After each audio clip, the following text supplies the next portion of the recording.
Press the subscribe button and hit the bell icon. You can never miss technical Urdu videos. दोस्तों इंशाल्लाह इस video में मैं आपको बताऊंगा कि आप अपनी जैज़ की सिम पे 5000 MB इंटरनेट वो भी इंतहाई कम कीमत में किस तरीके से हासिल कर सकते हैं, जो कि एक जैज़ की मंथली इंटरनेट के लिहाज से अगर देखा जाए बहुत ही सस्ती इंटरनेट ऑफ़र कह लीजिए इसको, जो कि जैज़ आपको प्रोवाइड कर रहा है।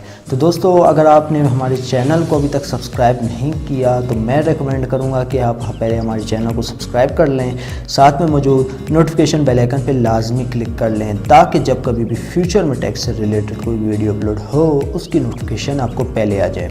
So guys without any more wasting of time let's get started.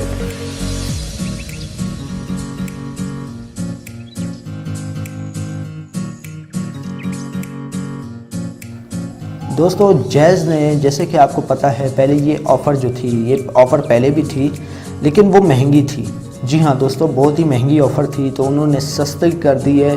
तो ये बेसिकली आपको पैकेज देखने को मिलेगा 5000 MB इंटरनेट, वो भी 100 रुपये में। यहाँ पे मैं आपको दिखा देता हूँ दोस्तों, यहाँ पे आप देख सकते हैं। आपने सिंपली कोड डायल करना है *117*34#, जिससे आपको मिलेगा 500 MB इंटरनेट सिर्फ 100 रुपये में। बहुत ही बेहतरीन ऑफ़र है जैज़ की तरफ से, मंथली इंटरनेट ऑफ़र है ये। तो उम्मीद करता हूँ आज की ये छोटी सी वीडियो आपको ज़रूर पसंद आई होगी। काम बड़ा था लेकिन वीडियो छोटी थी। उम्मीद करता हूँ वीडियो आपको पसंद आई होगी। अगर आपने हमारे चैनल को अभी तक सब्सक्राइब नहीं किया तो फ़ौरन से सब्सक्राइब कर लें ताकि जब कभी भी फ्यूचर में टेक से रिलेटेड कोई वीडियो अपलोड हो उसकी नोटिफिकेशन आपको पहले आ जाए। सो गाइस अब तो मुझे इजाज़त, दुआओं में याद रखिएगा। Thanks for watching.